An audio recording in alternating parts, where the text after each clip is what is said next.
Hello everyone, आप सभी का स्वागत है एक बार फिर से मेरे यूट्यूब चैनल पर। आज के इस वीडियो में हम स्टार्ट करेंगे acid base and salt chapter 2 class 10th chemistry. ठीक है, तो सबसे पहले आपको पता होना चाहिए, क्या पता होना चाहिए कि एसिड कौन से टेस्ट का होता है। क्या टेस्ट होता है इसका? श्योर टेस्ट होता है। कोई भी फूड आप खाते हो तो आप कैसे बता सकते हो कि ये चीज़ खट्टी है, ये चीज़ खारी है थोड़ी सी, या ये मीठी है? तो ड्यू टू द एसिड और बेस। समझ रहे हो? तो एसिड कैसा है? सॉल्ट होता है, और बेस का टेस्ट कैसा होता है? बीटर होता है। ठीक है। कलर की बात करें तो जो एसिड है उसका कलर ब्लू लिटमस से रेड में चेंज हो जाता है, और बेस का जो कलर है वो रेड लिटमस से ब्लू में चेंज हो जाता है। ठीक है। अब जो लिटमस है वो नेचुरल इंडिकेटर भी होता है। जो मैं लिटमस की बात मैं आपको बता रही हूँ, litmus is also natural indicator. Litmus कैसा है? लिटमस कौन सा इंडिकेटर है? नेचुरल। कैसा इंडिकेटर है ये? नेचुरल इंडिकेटर है। ठीक है। अब आप ज़रा समझिए, जैसे कोई भी वाइट कपड़ा होता है तो उसके ऊपर जब कोई करी या हल्दी आप मान सकते हो, तो हल्दी तो कैसे कलर की होती है? येलो कलर की होती है ना। तो जब किसी सफ़ेद कपड़े के ऊपर हल्दी गिर जाती है तो उसको हम धुलाई करते हैं ना, जब उसको हम धोते हैं तो रेडिश ब्राउन कलर की हो जाती है। जब हम उसके ऊपर क्या लगाते हैं? साबुन लगाते हैं, तो वो रेडिश ब्राउन कलर की हो जाती है। ठीक है। अब साबुन कैसी है? बेसिक है। ठीक है। साबुन का यानी सोप का जो नेचर है वो कैसा है? बेसिक है। ठीक है। और जो उसके ऊपर टर्मरिक टाइप की जो कड़ी, जैसे कोई सब्जी बिखर जाती है तो येलो कलर की होती है हल्दी, तो वो नेचुरल इंडिकेटर है आपका। जो रेड में क्या हो जाती है? कन्वर्ट हो जाती है। ठीक है, जब हम उसे बेस के साथ वो करेंगे तो। फिर उसके बाद है सोप का जो नेचर है वो तो बेसिक हो गया। ठीक है, बेसिक इन नेचर, और वो कन्वर्ट हो जाता है येलो कलर में।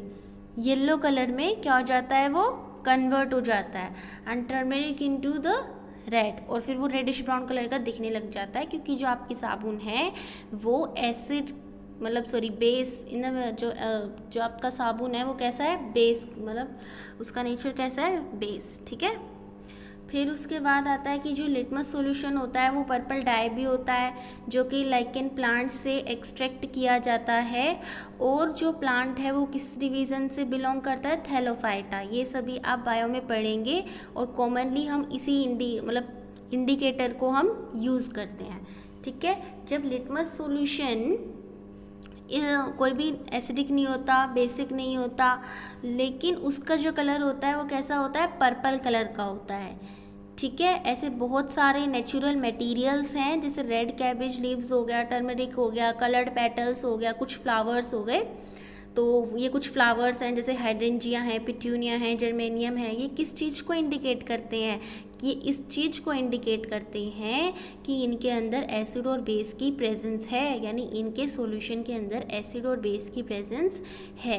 इसी को ही हम क्या कहते हैं? एसिड बेस इंडिकेटर्स कहते हैं। ठीक है।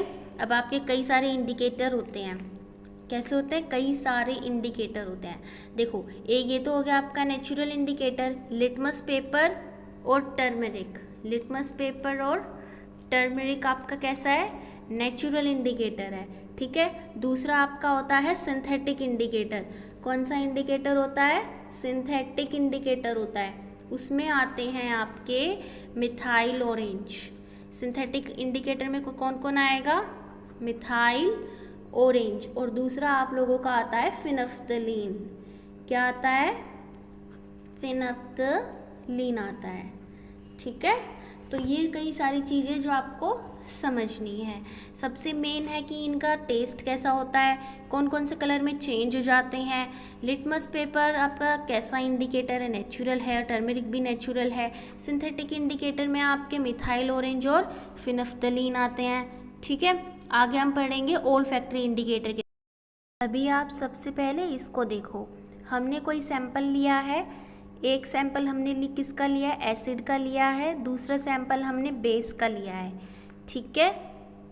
ये हमारे पास रेड लिटमस है, ब्लू लिटमस है, फिनफ्थलीन वाला सिंथेटिक इंडिकेटर है, और दूसरा हमारा मिथाइल ऑरेंज है। ठीक है, तो ये हमारे पास 2 सैंपल सॉल्यूशन है। एक्सपेरिमेंट करके देखेंगे तो जो एसिड है उसका रेड लिटमस से कोई कन्वर्ट होता है, कोई चेंज नहीं आएगा, तो इधर हम लिख देंगे नो चेंज, कोई भी चेंज नहीं आएगा। लेकिन एसिड में जब हम लिटमस पेपर डालते हैं, जैसे हमने ब्लू लिटमस ना, तो जब हम एसिड के अंदर ये ब्लू लिटमस डालेंगे तो ब्लू लिटमस किस में कन्वर्ट हो जाता है, रेड में कन्वर्ट हो जाता है।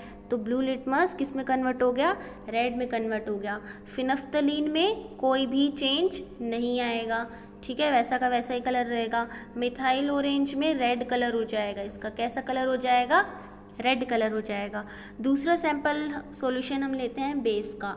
तो जब बेस की बात करें तो जो इंडिकेटर है आपका, जो लिटमस पेपर है आपका, वो रेड सॉल्यूशन से, यानी रेड से किस में कन्वर्ट हो जाता है, ब्लू में। बी देखो बेस ऐसे याद करो, बी और तो बी से ही शुरू होगा। तो जब बेसिक जो सैंपल सॉल्यूशन लिया है वो रेड से ब्लू में कन्वर्ट हो गया, और ब्लू में तो कोई चेंज होता ही नहीं।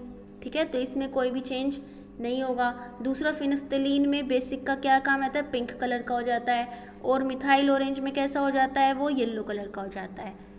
समझ रहे हो बात को? ठीक है, अब ऐसे कई सारे इंडिकेटर्स होते हैं जिसके कारण एसिडिक और बेसिक का जो कलर है वो चेंज होता रहता है। और कुछ सब्सटेंसेस ऐसे होते हैं जिनका ऑर्डर चेंज होता है एसिडिक और बेसिक मीडिया के अंदर। ऑर्डर का मतलब यहाँ पे किससे है, स्मेल से, उनका स्मेल चेंज हो जाता है।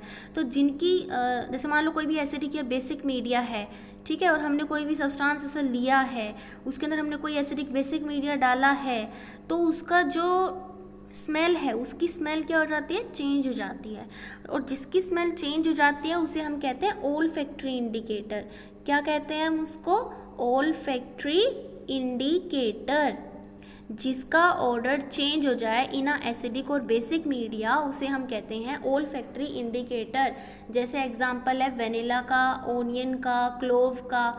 ठीक है, ये 3 इतने अच्छे अच्छे एग्जांपल हैं, आपके बहुत अच्छे तरीके से दे सकते हो। तो इनको हम कहेंगे ओल्फैक्टरी इंडिकेटर। ओल्फैक्टरी इंडिकेटर क्या होता है, जिनकी जो स्मेल है वो चेंज हो जाती है इन एसिडिक और बेसिक मीडिया। एग्जाम्पल आपको दे दिए हैं। ठीक है, अब हम अगला टॉपिक करेंगे, how do acid and base react with the metal. अब देखो मेटल के साथ एसिड और बेस किस तरीके से रिएक्ट करते हैं। ठीक है, आपका अगला टॉपिक है कि किस तरीके से एसिड और बेस मेटल के साथ रिएक्ट करते हैं। तो ये आपकी एक सिंपल सी इक्वेशन है कि जब आप एसिड को मेटल के साथ रिएक्शन करवाते हो तो आपको क्या मिलता है, एक सोल्ट मिलता है और साथ में ही एक हाइड्रोजन गैस मिलती है। एग्जाम्पल पे देखो, जैसे मैंने 2 मोल्स ऑफ क्या लिया, NaOH ले लिए। ठीक है, मैंने 2 मोल्स ऑफ क्या ले लिए, NaOH ले लिए। इसकी रिएक्शन जिंक के साथ मैंने करवाई तो मुझे मिल गया Na2ZnO2 और साथ में हाइड्रोजन गैस मुझे मिल गई। इसको क्या कहेंगे, सोडियम जिंकेट कहेंगे। सोडियम जिंकेट यहाँ पर क्या है, सोडियम जिंकेट यहाँ पर है सॉल्ट। ठीक है, ये मुझे सॉल्ट मिल गया और एक क्या मिल गया मुझे, हाइड्रोजन। समझ रहे हो? अब आप देखोगे कि इस रिएक्शन में हाइड्रोजन गैस बन चुकी है। तो अब ऐसा ज़रूरी नहीं, क्योंकि कुछ रिएक्शन ऐसी है जो पॉसिबल नहीं होती है मेटल के साथ। ठीक है, अब चाहे वो बेस हो, तो चाहे बेस हो या एसिड हो, मेटल, सोल्ट और हाइड्रोजन जरूर बनेगा। अब आप चाहे एसिड लो यहाँ या फिर यहाँ पर बेस लो, मेटल के साथ रिएक्शन करवाओगे तो सोल्ट प्लस में हाइड्रोजन गैस आपकी ज़रूर बनेगी। ठीक है, लेकिन ऐसा पॉसिबल नहीं है कि यार सारे मेटल के साथ रिएक्ट करवाओगे तो हाइड्रोजन गैस आपकी बनेगी, ऐसा पॉसिबल नहीं है। अब अगला टॉपिक हम पढ़ेंगे कि कैसे मेटल कार्बोनेट और मेटल हाइड्रोजन कार्बोनेट एसिड के साथ रिएक्ट करते हैं। देखो, आपका अगला टॉपिक क्या है, आपका अगला टॉपिक है कि कैसे मेटल कार्बोनेट और मेटल हाइड्रोजन कार्बोनेट एसिड के साथ रिएक्ट करते हैं। ठीक है, तो सबसे पहले हमने एग्जांपल लिया है यहाँ पर मेटल कार्बोनेट। तो जब हम इस मेटल कार्बोनेट की रिएक्शन किसके साथ करवाते हैं इस मेटल कार्बोनेट की रिएक्शन? जब हम एसिड के साथ करवाते हैं तो हमें सॉल्ट मिलता है, वाटर मिलता है, साथ में कार्बन डाइऑक्साइड गैस भी मिलती है, ठीक है। और इसकी जगह अगर हम मेटल का हाइड्रोजन कार्बोनेट है ना, अगर हम हाइड्रोजन कार्बोनेट लेंगे NaHCO3 लेंगे, इसकी रिएक्शन एसिड के साथ करवाएंगे तो भी हमें यही प्रोडक्ट मिलते हैं, ठीक है।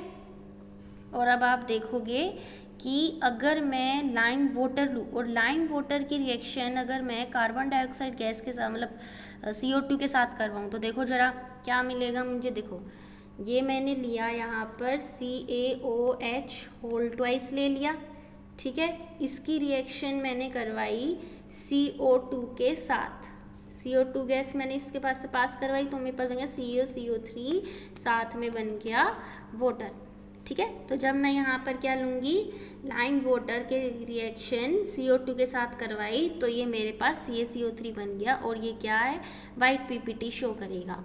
कैसी PPT शो करेगा, ये वाइट PPT शो करेगा, ठीक है। उसके बाद है कि अगर मैं कार्बन डाइऑक्साइड को एक्सेस में ले लेती हूँ, अगर मैं कार्बन डाइऑक्साइड गैस को एक्सेस में ले लिया, जैसे मैंने यहाँ पे लिया CaCO3, ये बन गया ना, इसकी रिएक्शन जैसे मैंने करवाई वाटर के साथ और मैंने CO2 गैस को एक्सेस में ले लिया तो क्या बन जाएगा, CaHCO3 होल ट्वाइस। ये जो है ये वाटर के अंदर कैसा होता है, सोल्यूबल होता है। कैसा होता है, सोल्यूबल होता है, ठीक है, इन एक्वस फॉर्म। तो ये मेरे पास ये बन गया जिससे कि क्या होता है, बहुत ज़्यादा सोल्यूबल होता है। और जैसे लाइमस्टोन है, चोक है, मार्बल है, वो अलग अलग तरीके के होते हैं। हर एक में क्या होता है, कैल्शियम कार्बोनेट होता है और कैल्शियम कार्बोनेट की फॉर्म में ही ये अलग अलग तरीके के लाइमस्टोन होते हैं, चोक होते हैं और मार्बल्स होते हैं, ठीक है। सारे मेटल कार्बोनेट्स और सारे हाइड्रोजन कार्बोनेट रिएक्ट करते हैं एसिड के साथ और हमें सोल्ट मिलता है, CO2 मिलती है और साथ में H2O भी मिलता है। समझ रहे हो बात को, ठीक है। अभी नेक्स्ट देखेंगे। देखो आपने चाहे क्या लो, यहाँ पर कार्बोनेट लो, क्या लो, कार्बोनेट लो, ठीक है। कार्बोनेट लो या हाइड्रोजन कार्बोनेट लो, मेटल कार्बोनेट लो या फिर क्या लो, हाइड्रोजन कार्बोनेट लो, आपको हमेशा क्या मिलेगा, बताइए आपको हमेशा क्या मिलेगा। इसकी रिएक्शन आप एसिड के साथ करवाओ, इसकी रिएक्शन आप एसिड के साथ करवाओगे तो आपको क्या मिलेगा, सोल्ट मिलेगा, CO2 मिलेगी और साथ में क्या बन जाएगा, H2O। ये बहुत ही इंपॉर्टेंट आपकी रिएक्शन, चाहे कार्बोनेट लो चाहे हाइड्रोजन कार्बोनेट, किसी की भी रिएक्शन एसिड के साथ करवाएंगे तो हमें ये प्रोडक्ट मिलेगा, ठीक है। अब अगला देखिए, अगला आता है कि कैसे कोई एसिड और बेस रिएक्ट करते हैं अब आपस में। अब हम रिएक्शन करवाएंगे एसिड और बेस दोनों की। किसकी रिएक्शन, एसिड और बेस दोनों की। देखो अगर आप क्या लोगे, बेस, आपने यहाँ पर क्या ले लिया, बेस प्लस में क्या ले लिया, एसिड। अब हम रिएक्शन करवा रहे हैं कि अगर आप बेस और एसिड की रिएक्शन करवा रहे हो तो अब हमें क्या मिलेगा, तो हमें मिलता है सोल्ट प्लस में वाटर मिल जाएगा, ठीक है। एग्जाम्पल देखो, जैसे मैंने बेस ले लिया NaOH, NaOH क्या है आपका, बेस है, NaOH आपका क्या है, बेस है। साथ में मैंने एसिड ले लिया HCl एक्वस की फॉर्म में लिया तो यहाँ पर मेरे को सॉल्ट मिल जाएगा, NaCl मिल गया एक्वस की फॉर्म में और साथ में मुझे क्या मिल गया, वाटर मिल गया लिक्विड की फॉर्म में, ठीक है। क्या मिल गया, लिक्विड की फॉर्म में। तो जब आप बेस और एसिड की रिएक्शन करवाते हो तो हमें सोल्ट और वाटर मिलता है। ये रिएक्शन बहुत इंपॉर्टेंट है, ये भी बहुत इंपॉर्टेंट है और वो पहले वाली भी बहुत इंपॉर्टेंट थी कि जब आप एसिड की रिएक्शन मेटल के साथ करवाते हो, ठीक है। अब हम आगे बढ़ेंगे एक अगले टॉपिक के साथ, वो है कि क्या होगा कि अगर आप मेटल ऑक्साइड की रिएक्शन एसिड के साथ करवाओगे, ठीक है। अब देखो जरा, मेटल ऑक्साइड लिया जैसे कोई आपने, यहाँ पर जैसे आपने कोई भी ले लिया मेटल ऑक्साइड, मेटल ऑक्साइड की रिएक्शन आपने एसिड के साथ करवाई तो क्या मिलेगा आपको, सोल्ट मिलेगा, साथ में इधर भी वाटर मिलेगा। ये दोनों रिएक्शन एक जैसी है, एसिड और बेस की करवाओगे तो भी ये मिलेगा, मेटल ऑक्साइड एसिड की करवाओगे तो भी यही मिलेगा, लेकिन इनकी करवाओगे तो CO2 एक एक्स्ट्रा प्रोडक्ट मिल रहा है। ठीक है, अभी इसका एग्जाम्पल है, इसका एग्जाम्पल देखो, जैसे मैंने यहाँ पर दे दिया MgO ले लिया, मैंने ये मेटल ऑक्साइड ले लिया, इसकी रिएक्शन मैंने करवाई HCl के साथ, क्या करवाई HCl के साथ, तो मुझे क्या मिला यहाँ से, मुझे यहाँ से मिल गया MgCl2 और साथ में क्या मिल गया मुझे, वाटर। ये इसका एग्जाम्पल हो गया। ठीक है, अभी हम आगे चलेंगे। ये आपकी रिएक्शन थी कि जब आप मेटल ऑक्साइड की रिएक्शन करवाते हो। अब आपकी अगली रिएक्शन है कि जब आप नॉन मेटेलिक ऑक्साइड की रिएक्शन बेस के साथ करवाते हो। देखो, मेटल ऑक्साइड की रिएक्शन आप एसिड के साथ करवाओगे हमेशा, और नॉन मेटेलिक ऑक्साइड की रिएक्शन आप हमेशा बेस के साथ करवाएंगे। ठीक है, किसके साथ करवाएंगे, बेस के साथ। तो ये मैंने बेस के साथ रिएक्शन करवाई तो भी मुझे क्या मिलेगा, सॉल्ट और वाटर मिल जाएगा, तो भी मुझे क्या मिलेगा, सॉल्ट प्लस में वाटर। ठीक है, अगर मैं इसकी रिएक्शन बेस के साथ करवाती तो भी ये ही मिलेगा। अब नॉन मेटेलिक ऑक्साइड जो होते हैं, ये मैंने नॉन मेटेलिक ऑक्साइड लिया है, तो नॉन मेटेलिक ऑक्साइड जो होते हैं आपके, वो एसिडिक नेचर के होते हैं। ठीक है, अब ये आपका कैसा है, एसिडिक नेचर का, एसिड की रिएक्शन बेस के साथ हो रही है तो भी हमें सॉल्ट और ये मिल रहा है। आपने पढ़ा था कि जब आप बेस की रिएक्शन, बेस और एसिड जब दोनों आपस में रिएक्ट करते हैं तो आपको सॉल्ट और वाटर मिलता है। तो ऐसे ही जब आप नॉन मेटल को बेस के साथ करवाओगे, क्योंकि नॉन मेटल तो क्या है, एसिडिक नेचर का है। अब आप कहोगे मेटल ऑक्साइड की रिएक्शन एसिड के साथ हो रही है, ऐसा क्यों, क्योंकि मेटल ऑक्साइड हमेशा बेसिक नेचर के होते हैं। ठीक है, यहाँ ये जो मेटल ऑक्साइड है ये कैसा है, बेसिक नेचर का है, और बेस की जब रिएक्शन आप एसिड के साथ करवाते हो तो हमेशा आपको सॉल्ट और वाटर मिलता है। मैग्नीशियम ऑक्साइड है, ये बेसिक नेचर का है।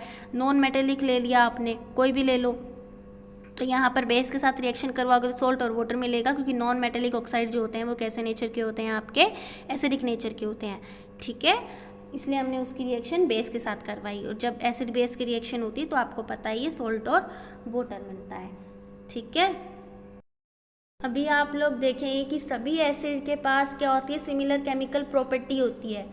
ठीक है, उनकी प्रॉपर्टी में क्या सिमिलैरिटी है, उनकी प्रॉपर्टी में ये सिमिलैरिटी है कि जितने भी सारे एसिड्स होते हैं वो हाइड्रोजन गैस को जनरेट करते हैं। जब भी एसिड मेटल के साथ रिएक्ट करते हैं तो वो हाइड्रोजन गैस को क्या करते हैं, प्रोड्यूस करते हैं। और हाइड्रोजन सभी एसिड में क्या है, कॉमन है, क्योंकि H पॉजिटिव क्या हो रहा है, वहाँ से निकल रहे हैं, एसिड क्या रिलीज़ कर रहे हैं, आयंस रिलीज़ कर रहे हैं H पॉजिटिव में। अब बात ये आती है, क्या एसिड जो है वो क्या वो इलेक्ट्रिसिटी कंडक्ट कराते हैं, तो बिल्कुल कराते हैं। जब इलेक्ट्रिसिटी कंडक्ट होगी तभी आपका बल्ब क्या कर सकेगा, ग्लो कर सकेगा। ये सिर्फ और सिर्फ एसिड के केस में ही हो सकता है, क्योंकि एसिड जो है वो H पॉजिटिव आयंस रिलीज़ करते हैं, उनमें H पॉजिटिव होता है तो वो रिलीज़ करते हैं। ठीक है, अब एक केस और आता है। अब आप कहोगे कि अल्कोहल और ग्लूकोज यानी C6H12O6 इन दोनों में भी हाइड्रोजन है, इस अल्कोहल में भी हाइड्रोजन है। अल्कोहल मतलब OH की फॉर्म में आप बोल सकते हो, ओल जिसे हम कहते हैं। ठीक है, तो यहाँ पर आप कहेंगे कि अल्कोहल में भी हाइड्रोजन है, इसमें भी हाइड्रोजन है, तो एसिड में हाइड्रोजन होते हैं, H पॉजिटिव रिलीज करते हैं तो इलेक्ट्रिसिटी फ्लो होती है। लेकिन हाइड्रोजन तो इनमें भी है, लेकिन ये जो है ये इलेक्ट्रिसिटी कंडक्ट नहीं करते। क्यों नहीं करते, इनमें भी हाइड्रोजन है, ये भी इनमें भी है तो हाइड्रोजन, लेकिन ये H पॉजिटिव आयन रिलीज़ नहीं करते। सभी एसिड में हाइड्रोजन होते हैं, रिलीज़ भी करते हैं, लेकिन ये एक ऐसे सब्सटेंस हैं, यानी ग्लूकोज हो गया, अल्कोहल हो गया, इनमें H तो है लेकिन H पॉजिटिव आयन रिलीज़ नहीं करते। केवल और केवल वही एसिड इलेक्ट्रिसिटी को कंडक्ट कर सकते हैं जो कि H पॉजिटिव आयन रिलीज़ करे। ठीक है, तो इनमें है तो H, लेकिन ये H पॉजिटिव नहीं करते, तो डेट्स वाई ये इलेक्ट्रिसिटी को कंडक्ट नहीं कर पाएंगे। समझ रहे हो बात को। ठीक है, फिर उसके बाद आता है कि एसिडिक प्रॉपर्टीज़ के लिए बहुत सारी चीज़ें रिस्पॉन्सिबल रहती हैं। एसिडिक प्रॉपर्टी के लिए बहुत सारी चीज़ें रिस्पॉन्सिबल रहती है। एक तो क्या कि उनमें H होना चाहिए, है ना, हाइड्रोजन होना चाहिए। ठीक है, दूसरा ये है कि जो H पॉजिटिव आयन है उसको रिलीज़ भी करना आना चाहिए, नहीं उनके अंदर होना चाहिए। ठीक है, जो एल्कली हो गई, अब एल्कलीज हैं जैसे हम कुछ मान लो सोडियम हाइड्रोक्साइड है, कैल्शियम हाइड्रोक्साइड है। ठीक है, तो ये कई सारी ऐसी चीज़ें होती हैं।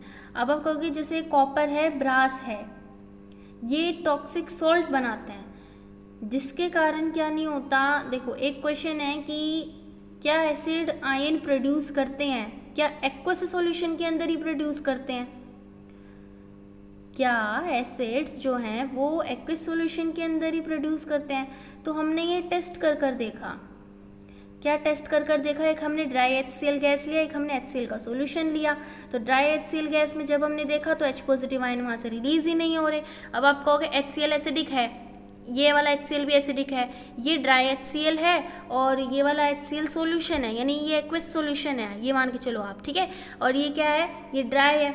अब ड्राई का क्या काम जब ये H पॉजिटिव आयन ही रिलीज नहीं करेगा, क्योंकि H पॉजिटिव आयन तो सिर्फ और सिर्फ एक्वस में ही हो सकते हैं ना, तभी तो इलेक्ट्रिसिटी आपकी कंडक्ट होगी, ठीक है। आयोनाइजेबल वही है जिसका क्या है, ये एक्वस फॉर्म में ही आयोनाइजेबल हो सकता है, समझ रहे हो, ठीक है। HCl क्या प्रोड्यूस करता है? H पॉजिटिव आयन प्रोड्यूस करता है, और वो वाटर की एब्सेंस में H पॉजिटिव आयन प्रोड्यूस नहीं कर सकता। जैसे मैंने ड्राई HCl लिया, तो ड्राई HCl में पानी ही नहीं है, तो H पॉजिटिव वहाँ से रिलीज कहाँ से करेगा, ठीक है। So in the absence of water H positive ion from HCl molecules cannot occur in this case, ठीक है। अब ये एक अगली रिएक्शन है। रिएक्शन देखोगे आप कि जैसे मैंने यहाँ पर ले लिया HCl, मैंने यहाँ लिया HCl, साथ में लिया मैंने वाटर, और ये बन गया यहाँ से H3O पॉजिटिव प्लस में क्लोरीन बन गया। अब आपको पता है H2O जो है वो OH नेगेटिव और H पॉजिटिव में टूटता है, ठीक है। तो यहाँ से देखेंगे एक हाइड्रोजन घेरा और एक हाइड्रोजन घेरा, ये बन के मिल गए 3 हाइड्रोजन, तो H3O बन गया, यहाँ से बन गया। साथ में जो ये क्लोरीन अकेला था, ये क्लोरीन क्या निकल गया, बाहर निकल गया। तो हाइड्रोजन आयंस जो होते हैं वो अकेले एग्जिस्ट नहीं कर सकते, ठीक है, वाटर मॉलिक्यूल के साथ कंबाइन होकर ही वो एग्जिस्ट कर पाएंगे। तो हाइड्रोजन आयंस ऑलवेज हमेशा किस में दिखाते हैं? H पॉजिटिव एक्वस में दिखाते हैं, यानी कि हाइड्रोनियम आयन में। ये इसको बोला जाता है हाइड्रोनियम आयन, कि ये कंबाइन होकर ये बना देता है, क्योंकि कंबाइन होंगे तभी एग्जिस्ट कर पाएंगे, अकेला एग्जिस्ट नहीं कर सकता, ठीक है। अब आप देखोगे कि जो एसिड है वो H3O पॉजिटिव दे रहा है या H पॉजिटिव एक्वस फॉर्म में दे रहा है, जैसे H3O पॉजिटिव हमें दे रहा है ना। तो फिर हम एक रिएक्शन और देखेंगे कि जब आप बेस को डिसॉल्व करोगे वाटर में, तो जैसे मैंने यहाँ पर लिया NaOH ले लिया सॉलिड फॉर्म में, इसके in the presence of water, तो ये मिल गया मुझे Na पॉजिटिव एक्वस और साथ में मुझे मिल गया OH नेगेटिव एक्वस। अब आप देखो जरा इसमें क्या है, इसमें आपने ये देखा कि जब बेस को हमने वाटर में डिसॉल्व किया, इस बेस को जब वाटर में डिसॉल्व किया तो हमें Na पॉजिटिव एक्वस मिला, OH नेगेटिव भी एक्वस में मिला। आपको पता है कि जो बेस होते हैं वो OH नेगेटिव को रिलीज़ करते हैं, एसिड जो होते हैं वो H पॉजिटिव रिलीज़ करते हैं वाटर के अंदर, ठीक है। बेसिस जो होते हैं वो सोल्यूबल होते हैं वाटर में, और जो बेस वाटर में सोल्यूबल होते हैं उनको हम क्या कहते हैं? अल्कलीज कहते हैं। क्या कहते हैं? अल्कलीज। और ऐसा ज़रूरी नहीं है कि सारे बेस ही डिज़ोल्व ना हो वाटर में, ठीक है। अल्कली जो है वो एक बेस है, वो डिज़ोल्व होता है वाटर में। ऐसा ज़रूरी नहीं है कि सारे के सारे बेस वाटर में डिज़ोल्व हों, ठीक है। लेकिन एक अल्कली बेस होता है जो कि हर एक वाटर में क्या होता है? वो डिज़ोल्व होता है, ठीक है। अगर हम टच करेंगे तो सॉपी लाइक आपको लगेगा, बीटर होता है, कॉरोसिव नेचर का होता है, ठीक है। और आप उसे टच करोगे या टेस्ट करोगे तो आपको बहुत ज़्यादा दिक्कत भी हो सकती है। तो ये कई सारे क्या हैं? आपके बेस हैं, इन्हीं को क्या बोला जाता है? अल्कली बोला जाता है, ठीक है। नेक्स्ट आप देखेंगे कि एसिड जो है H पॉजिटिव जनरेट करते हैं, बेस जो है वो OH नेगेटिव जनरेट करते हैं, ठीक है। तो जब आप एसिड की रिएक्शन बेस के साथ करवाते हो तो आपको क्या मिलता है? सॉल्ट और वाटर मिलता है, ठीक है, सॉल्ट और वाटर। तो ये जो प्रोसेस है डिज़ोल्विंग का, कि जैसे मैंने एसिड और बेस लिया वाटर में, मैंने उनको डिज़ोल्व किया, तो ये बहुत ही ज़्यादा हाईली एक्सोथर्मिक प्रोसेस होता है, यानी हीट वहाँ से क्या हो रही होती है? इवोल्व होती है। हीट वहाँ से क्या हो रही होती है? इवोल्व हो रही होती है, ठीक है। तो ये जो प्रोसेस मैंने आपको बताया कि अगर आप एसिड की रिएक्शन बेस के साथ करवाओगे तो एक्सोथर्मिक प्रोसेस है, ठीक है। और जबकि आप कंसनट्रेटेड नाइट्रिक एसिड और सल्फ्यूरिक एसिड लोगे वाटर में तो ये भी बहुत ही ज़्यादा आपको ध्यान रखना पड़ता है इस चीज़ का भी, क्योंकि कई बार हार्म भी कर सकता है। दूसरी बात, एसिड हमेशा धीरे धीरे हमें ऐड करना चाहिए वाटर में, और उसे कॉन्स्टेंटली क्या करना चाहिए, स्टीरिंग यानी मिलाना चाहिए।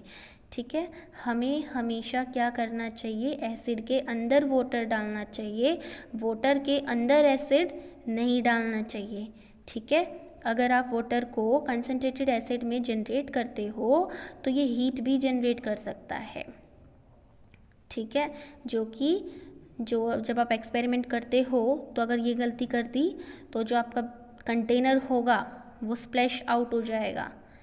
ठीक है, तो जल भी सकता है, जो ग्लास कंटेनर है वो ब्रेक भी हो सकता है बहुत ज़्यादा हीट के कारण। तो ये बहुत ज़्यादा वार्मिंग साइन के अकॉर्डिंग आपके ये एनसीईआरटी में दिया हुआ है वार्मिंग साइन। ठीक है, उसके अकॉर्डिंग हम चलते हैं। और साथ ही में इसी वजह से कि जो कंसनट्रेटेड सल्फ्यूरिक एसिड होता है और जो सोडियम हाइड्रोक्साइड की जो बोतल होती है, पैलेट्स देखोगे आप जाके तो उससे आपको पता चलेगा। इम्पोर्टेंट चीज़ और है कि जब आप एसिड और बेस को मिक्स करते हो वाटर के साथ तो कंसंट्रेशन जो है वो डिक्रीज़ होती है। किसकी कंसंट्रेशन, आयंस की कंसंट्रेशन, H3O पॉजिटिव और OH नेगेटिव की पर यूनिट वॉल्यूम में जो कंसंट्रेशन होती है वो डिक्रीज़ होती है। और इसी प्रोसेस को हम कहते हैं डाइल्यूशन, एसिड बेस को कहते हैं डाइल्यूटेड। इस प्रोसेस को बोला जाता है डाइल्यूशन और एसिड बेस को बोला जाता है डाइल्यूटेड। तो आज के लिए इतना ही। अगले लेक्चर में हम कवर करेंगे कि कैसे एसिड और बेस सॉल्यूशन स्ट्रॉन्ग होता है। ठीक है, weak acid, weak base, strong acid के बारे में अब हम अगले लेक्चर में पढ़ेंगे। ठीक है, तब तक के लिए बने रहिए इस चैनल के साथ। वीडियो अच्छी लगी हो तो लाइक, सब्सक्राइब, शेयर करना मत भूलना। और सबसे अच्छी बात तो ये है कि इसका भी अगला लेक्चर आने वाला है। ठीक है, जल्दी आएगा। इसके बाद हम पढ़ेंगे importance of pH in everyday life. ठीक है, तब तक के लिए धन्यवाद।